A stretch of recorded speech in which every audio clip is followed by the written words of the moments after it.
Vejo que quanto mais a idade reduz a vivacidade e velocidade do pensamento, mais eu preciso lutar para compreender coisas que, quando eu era jovem, descobri e provei.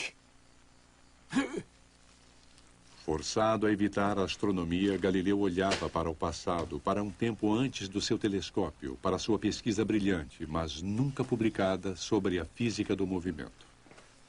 Há essa situação extraordinária em que ele fez descobertas realmente grandes no estudo do movimento em cerca de 1604 ou algo assim, e na época ele escreveu o texto em latim, mas tem muitas outras coisas empolgantes que aconteceram com Galileu que ele nunca tinha chegado a publicar.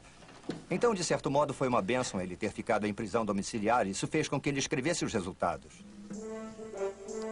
Galileu passou metade da vida tentando provar que a Terra se move.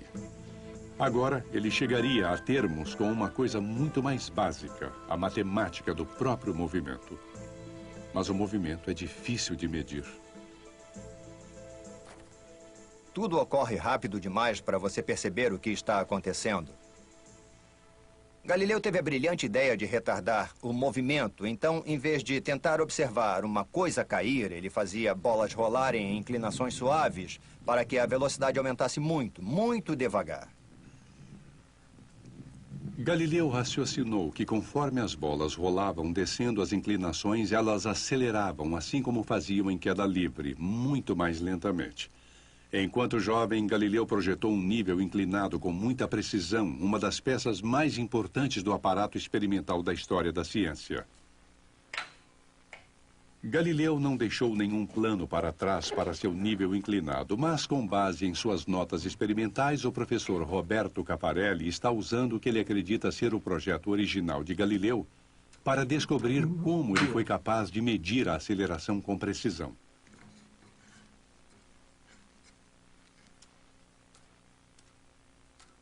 Galileu estudou o nível inclinado, reduzindo o movimento de corpos em queda até ser capaz de observar o fenômeno.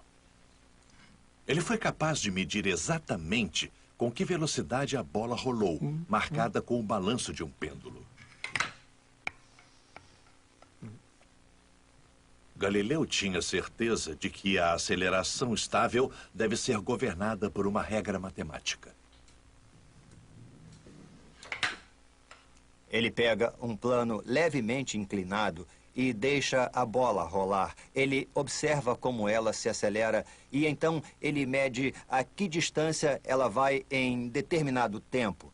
E depois faz sua primeira descoberta empírica, que se na primeira unidade de tempo ela vai a uma unidade de distância, na próxima unidade de tempo ela vai a 3 unidades de distância, e na próxima 5, e na outra 7. Então ele tem uma linda progressão numérica, 1, 3, 5, 7. E ele chama isso de regra dos números ímpares. E ele realmente se extasia com isso, sabe que fez uma grande descoberta.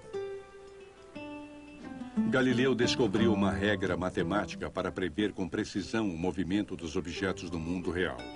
Uma lei universal que se aplicava a qualquer corpo caindo.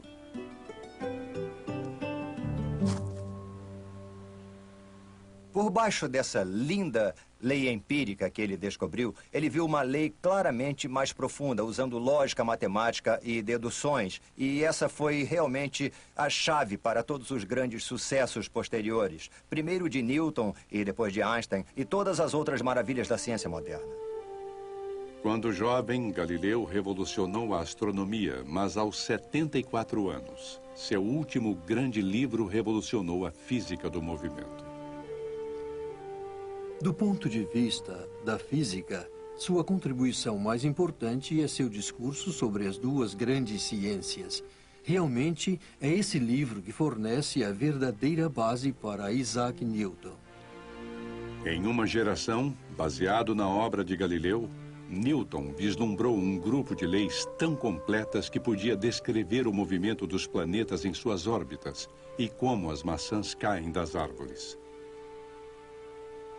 É muito difícil julgar qual parte da obra de Galileu é mais importante, porque, por um lado, ele estabeleceu algumas das leis básicas da física. Por outro lado, através de seu telescópio, ele descobriu ou provou pela primeira vez que realmente a Terra é apenas um dos corpos do universo. Que aquelas coisas que vemos à noite não são apenas pequenas chamas no céu ou na atmosfera, mas são corpos reais, semelhantes à Terra, que há em todo o universo. Outros corpos que podem ser similares ou diferentes do nosso, mas são nossos irmãos e irmãs no universo. Quando Galileu era jovem, a maioria das pessoas supunha que vivia no centro estático do mundo. Armado com seu telescópio, ele escreveu com convicção que nossa Terra era só mais um dos muitos planetas que giravam em torno do Sol. A Inquisição decidiu proibir o diálogo de Galileu, mas não teve o poder de proibir as ideias de Galileu. Sempre penso que seu diálogo sobre os dois grandes sistemas do mundo foi o livro persuasivo que fez com que fosse intelectualmente respeitável. Acreditar em um mundo que se movia, um universo heliocêntrico, foi o livro que ganhou a guerra.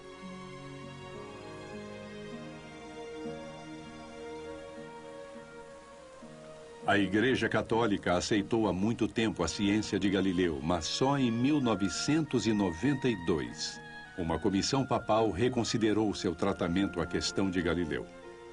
O Papa João Paulo II disse que se cometeram erros no caso de Galileu e usou a língua de Galileu para falar do relacionamento entre fé e razão, entre religião e ciência. Ao dizer que a fé jamais deveria entrar em conflito com a razão, o Papa João Paulo II usou as próprias palavras que Galileu tinha escrito em sua própria defesa. O Papa, como Galileu, acreditava que as escrituras nunca podem errar, mas os teólogos podem errar em sua interpretação. O Papa expressou o arrependimento da Igreja de que o caso de Galileu tenha contribuído para um trágico e mútuo mal-entendido entre religião e ciência. No final do século XX, Galileu foi quase reabilitado. Talvez antecipando seu próprio renascimento, o velho herege tenha rabiscado um aviso particular para seus adversários na sua cópia do diálogo. Atenção, teólogos. Os senhores correm o risco de um dia terem de condenar como hereges aqueles que declararem, como os senhores o fazem, que a Terra não se move. Versão brasileira Audio News.